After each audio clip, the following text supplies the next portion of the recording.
เอาพี่น้องเปิดคลิปมาครับซ่องบริมณฑลบ้านเราหนามือเก่าพี่น้องตอนนี้ก็เปิดคลิปอยู่ที่บ้านเราหนาเมืองตะกอนแข้งสังวันนาเขตมาที่งานบุญพี่น้องตอนนี้ก็เขาก็จะนำภาพหรือว่านำวิดีโอนี่กับพี่น้องได้เปิดตอนนี้ก็แม่บ้านหรือว่า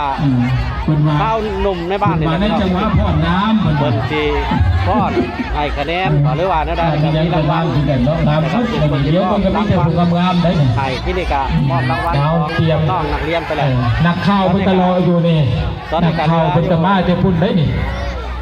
ตอนนี้ก็เหลืออยู่แม่บ้านเนาะสิส่งไปต่างประเทศคนเห็นมัดสุคนบ้านนี่ในบ้านเขาก็แต่ที่บ่ได้ไปแต่โคศกนี่แหละบ่ได้มาเอาข่าวนักจักดีโคศกก็ได้ลาวเฮาเนาะเว้มาแน่เห็นบ่แต่งวัฒนธรรมลาวเฮาอยู่ที่บ้านเราหนาดเมืองกระพรแขวงสวรรณเขตอันสุนาเฮ็ดนายิ้มๆในเด้อเข้ากล้องในเด้อ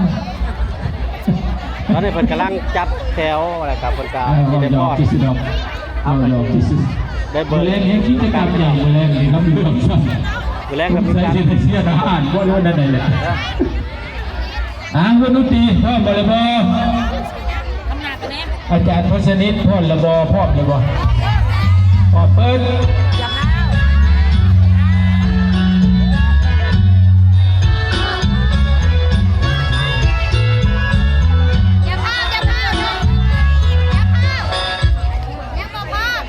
เริ่มใหม่ก่อนเพิ่นยังบ่พร้อมเริ่มใหม่ก่อน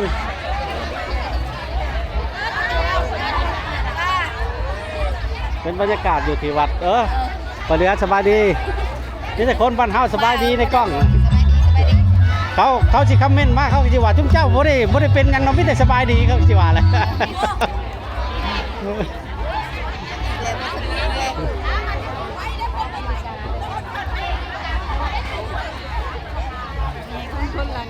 สบายดีพอกลับมาอัดคลิปลงให้พี่น้องเบิ่งทั้งต่างประเทศ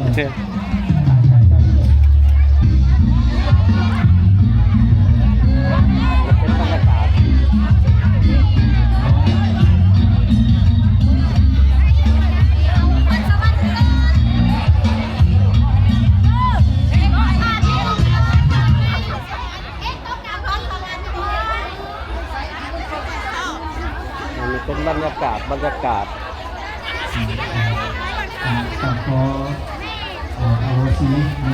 สบายดีวัตถุสุขคน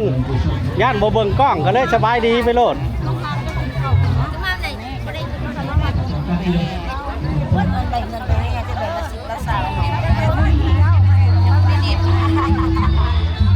อันนี้เป็นบรรยากาศอยู่ที่วัดบ้านเรานา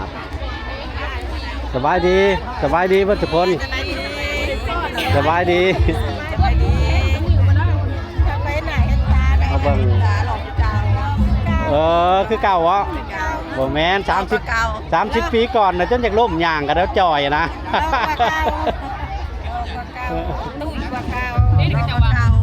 สบายดีบ่ทุกคนมีแต่คนบ้านเฮามาแต่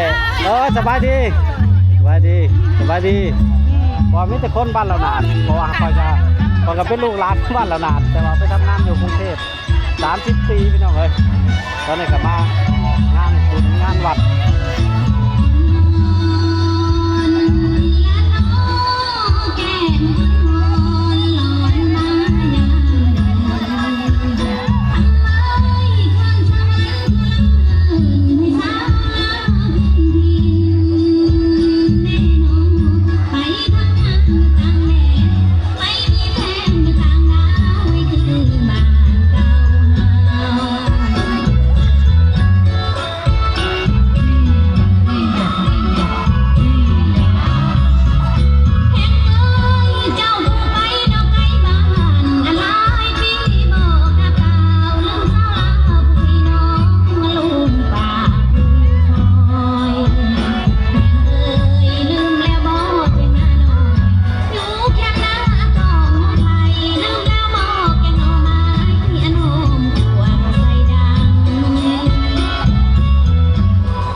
บ่บอกเขาก็สิบ่ได้หมดทุกคน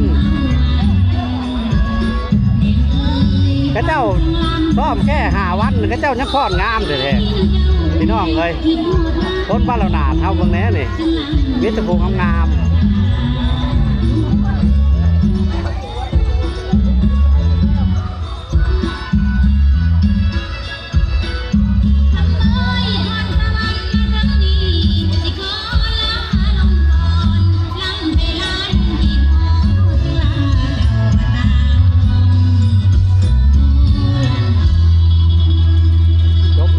บทเพลงหนึ่งแหละพี่น้องตบมือส่งเสยขั้นตอนต่อไปกะสิไปเที่ยวทั้งตังหวายลำถ้อยเฮาพุ่นเด้อบาดนี้เด้อสิพาไปเที่ยวทั้งตังหวายเป็น